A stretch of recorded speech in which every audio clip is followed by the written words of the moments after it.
Elena. She was on the balcony 40 feet above the ground, the fog so thick she couldn't see the earth below. When Mark stepped out of the shadows in his white lab coat and explained that her entire life had been an experiment designed to break her mind. 13 hours earlier, Elena's eyes snapped open to the sound of the refrigerator humming in the next room. She lay on her back under a gray wool blanket, staring at a crack in the ceiling shaped like a lightning bolt. The pupils of her eyes were dilated. Her body was rigid. The morning light was gray and thin, the kind that makes a bedroom feel like a cave. She had not slept through the night. She had not slept through the night in weeks. Elena sat up slowly, her hands gripping the edge of the mattress so hard her knuckles turned white. On the bedside table sat a silver-framed photograph. In it, Julian was smiling broadly, his arm around her shoulders. Elena was looking slightly away, as if flinching from the camera. She stared at that photograph the way a person stares at evidence of a crime. The bathroom was narrow and cramped. She leaned into the mirror, using her thumb to trace the dark circles under her eyes, then pulled the skin of her cheek taut between her fingers, watching how it sagged when she let go. The fluorescent light above the sink hummed, casting yellowish shadows across her face. "You look like a ghost," she whispered. Her voice was harsh, almost unrecognizable. No wonder he left. The medicine cabinet opened.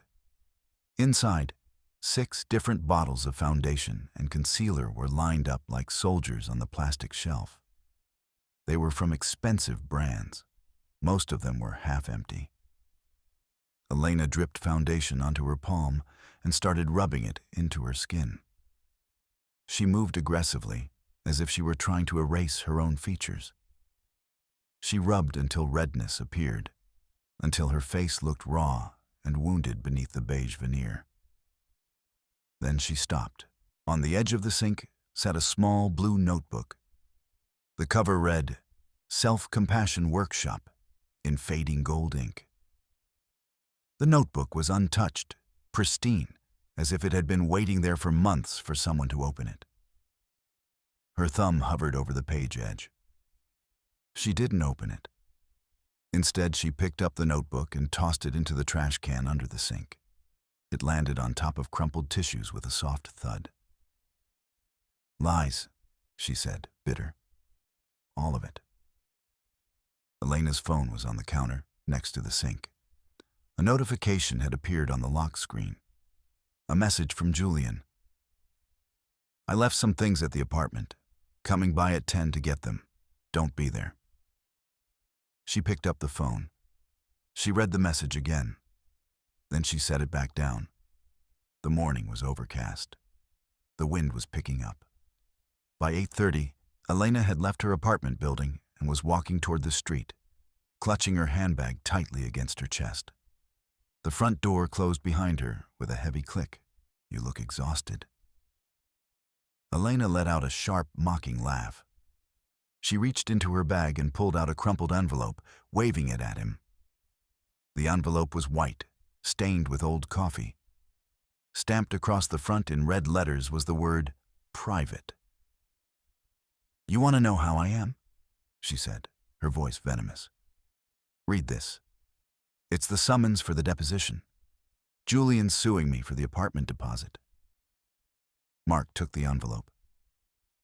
As he pulled out the paper inside, Elena noticed something on his inner wrist. It was a tattoo. A small blue tattoo in the shape of an open hand. The same logo that had been on the blue notebook in her bathroom. Mark looked up from the paper. His face was turning pale. He stepped closer to Elena, lowering his voice. Behind them, a distant siren was wailing somewhere in the city. "Elena," he said. His voice was urgent, hushed. He gripped the legal paper so hard it tore at the edge. "This isn't about the money. Look at the return address. This didn't come from a law firm. It came from a secure facility in upstate."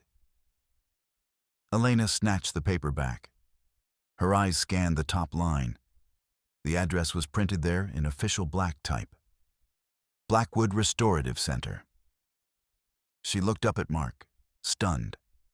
Thunder was rumbling in the distance. "That's," she whispered. "That's where he said he went for his retreat." The parking lot behind Elena's apartment was empty, except for her old rusted sedan. The asphalt was wet with rain. Puddles were reflecting the gray sky. By 9 Sagar, Elena was walking rapidly toward her car, her footsteps echoing off the pavement. A tall man in a gray tracksuit stepped out from behind a dumpster, blocking her path. His face was blank, professional, dangerous. "Elena," the man said. His voice was monotone, cold. "Mr. Julian says you're being difficult. You didn't sign the waiver." Elena tried to dart around him. His hand shot out and grabbed her upper arm. His fingers dug into her skin through her wool coat. The pressure was immense. "Let go of me," Elena screamed. "I'm not signing anything." The man yanked her toward the dumpster. He reached into his tracksuit pocket and pulled out a syringe with a clear plastic cap. Liquid inside the barrel sloshed as he moved. Elena drove her knee upward into his groin. He let out a wheeze and his grip loosened. She swung her heavy leather handbag into the side of his head. The metal buckles on the bag made a dull thwack as they connected with his skull. He stumbled back, his hand going to his ear. He lunged again, catching Elena's hair. She looked around desperately. On top of the trash pile near the dumpster sat a brown glass beer bottle. She grabbed it and smashed it against the edge of the metal bin. The bottle shattered loudly, leaving her holding the jagged neck. She thrust the jagged glass toward the man's face. He flinched back, releasing her hair. Elena spun and sprinted toward her car, fumbling with her keys. Behind her, the man shouted something muffled, something she couldn't make out. Elena scrambled into the driver's seat and slammed the door. She locked it. She jammed the key into the ignition and floored the accelerator. The tires screeched on the wet pavement as the car shot forward. In the rearview mirror, the associate was standing in the parking lot, wiping blood from his cheek. "Move," Elena chanted to herself. "Move, move, move." The public library was quiet that morning. The basement was dim, illuminated by flickering fluorescent lights. Elena sat at a heavy wooden table in a deserted corner, surrounded by old newspapers and a microfilm reader. Dust motes were dancing in the pale light. The microfilm machine was whirring softly as she scrolled through the grainy images. She was looking for something. Anything. Any connection between Julian and Blackwood that made sense. The microfilm clicked forward. A headline flashed by. "Blackwood Center acquired by Synergy Corp." Elena stopped the machine and zoomed in. The headline was from 5 years ago. Below it was a grainy photograph showing 2 men standing side by side. One of them was Julian. The other was Mark. "No," Elena whispered. "No, it can't be." Her phone was lying on the table next to the microfilm reader. It vibrated suddenly. A new message from an unknown number appeared on the screen. "Time is running out. SEC 42 of the contract. Read it." Elena's hands were shaking as she pulled out her original lease agreement from her bag. She flipped through the pages to the last one. At the very bottom, in microscopic print, was section 4.2. She leaned closer to read it. "Tenant agrees to participate in mandatory mental health monitoring under the Blackwood Protocol." Above her, a heavy door slammed at the top of the basement stairs. Elena looked up, her face filling with dread. A shadow was appearing at the top of the stairwell. Heavy footsteps were starting down the metal stairs, echoing through the basement. Elena stood up quickly. She grabbed the lease agreement and her bag. She moved into the narrow aisles of bookshelves, looking for a way to disappear into the stacks. The associate appeared at the end of the aisle labeled History, 900s. In his hand was an iron fireplace poker, the kind that would normally sit beside a hearth. He must have grabbed it from the library's antique display. Elena crouched low, moving silently between the shelves. The associate swung the poker hard at the books on the shelf above her. The metal implement made a terrible sound as it connected, smashing several volumes to the floor. Dust exploded from the old paper. Elena dived beneath his reach and scrambled around the corner. She spotted a rolling library ladder on its rails. She pulled it hard toward her, then sent it sliding back in the direction of the man. It hit his shins with a loud crack. He screamed in pain. Elena reached a low shelf and started to climb over it. The associate grabbed her ankle. She kicked him repeatedly with her heel, aiming for his face. He groaned and released her. She could see blood on his nose.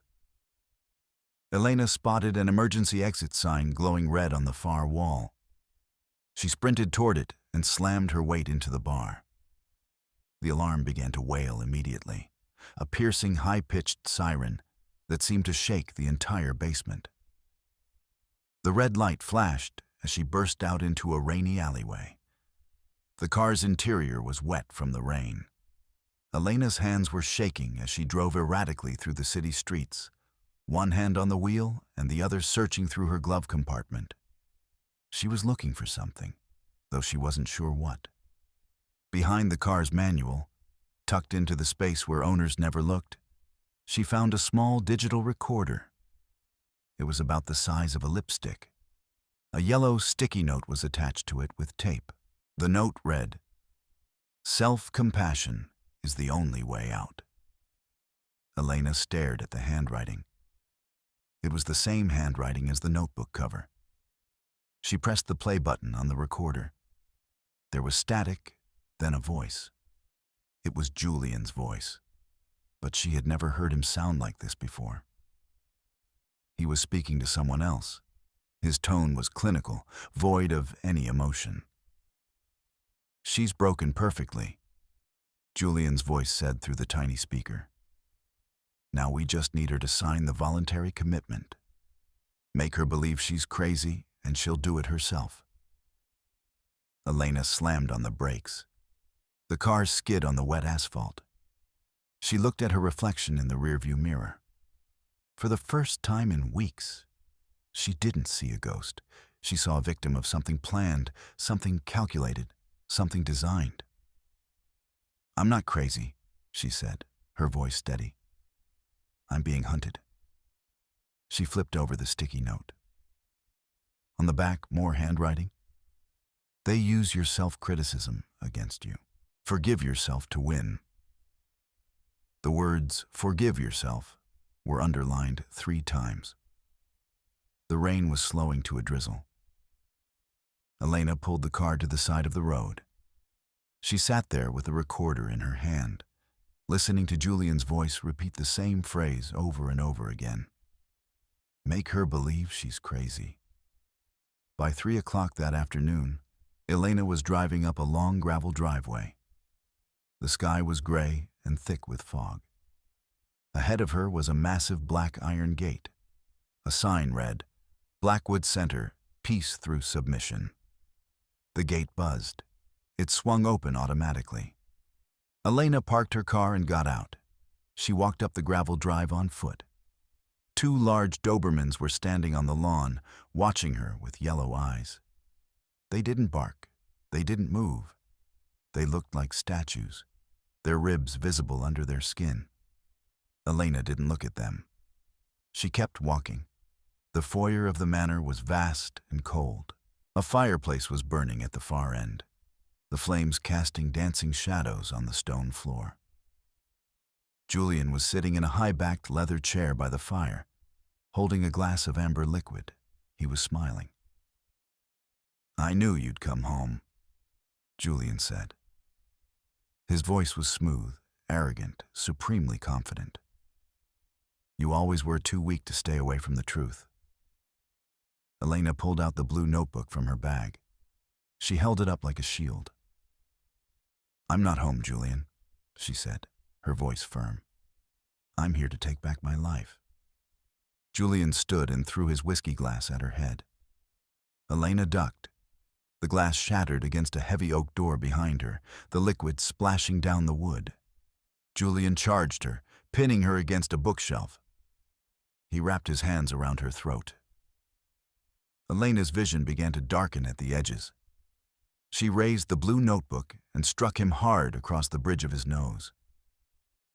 The impact was wet and clean. His eyes immediately watered. Blood started to drip down his face. The associate appeared from a side door, brandishing a heavy brass statuette.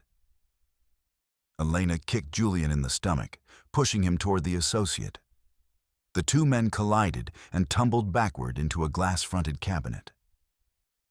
The sound of shattering glass filled the room, shards falling like rain onto the floor. Elena grabbed the brass statuette from the ground. She swung it in a wide arc, hitting the associate's arm as he tried to stand. He yelled and dropped his guard. The statuette was a figure of a blinded woman holding scales. Julian recovered and grabbed a letter opener from a desk. He slashed at Elena. The blade caught her shoulder. She didn't scream.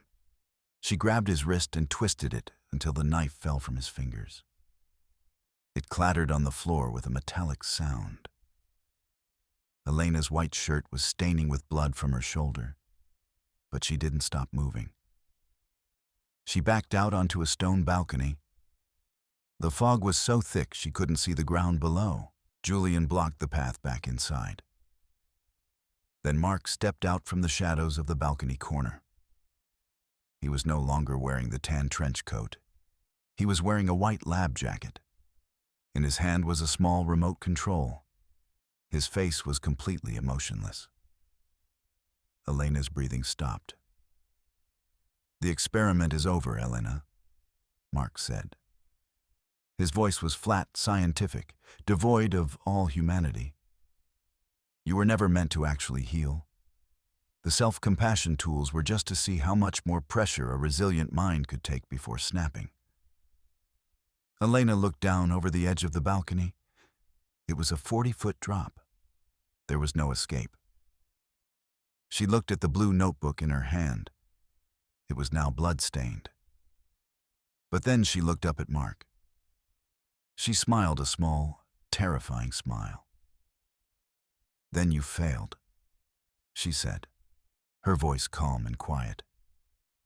"Because I don't care about your pressure anymore." Mark sighed and pressed the button on the remote. High-frequency speakers around the manor began to emit a piercing screech. The sound was so intense, it felt like it was coming from inside Elena's own skull. She clutched her ears and collapsed to her knees. The pain was immediate and overwhelming. Elena closed her eyes. She focused on the words she had read in the notebook, the words she had dismissed that morning as lies. "You are enough. You are safe in your own mind." She repeated the words silently, over and over, even as the sound continued to tear at her consciousness. She ignored the screeching. She focused inward, toward a place the remote control could never reach. Her eyes opened. She saw the wiring for the speakers running along the balcony rail. The copper wire was exposed, the black insulation stripped away. She reached out and grabbed it, ripping it from its connection with a surge of strength she didn't know she possessed. The electric spark was brilliant and blue. There was a loud pop. The screeching stopped abruptly. Mark looked at the dead remote in his hand, stunned. He stepped back as Elena stood up. The wire was still sparking, electricity crackling between her fingers. Julian lunged at her one last time. Elena ducked, caught his momentum, and flipped him over the balcony railing. He screamed as he fell, then his hands shot out and caught the ledge. He was hanging over the abyss, his fingers gripping the stone, his face twisted in terror. Elena stood over him. She didn't look angry. She looked clear, focused, merciful. She reached down and grabbed his wrists. She pulled him back up onto the balcony floor. Not for him, for herself.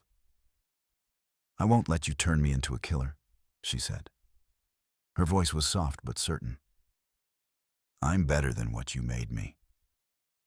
She turned to Mark. She pulled out the digital recorder from her pocket, the one with the recording of Julian's voice, and threw it at his feet. It shattered on the stone. "I'm calling the police," Elena said, her voice commanding. "And I'm telling them everything, starting with the waiver." 1 month later, on a bright spring morning, Elena sat on a green park bench.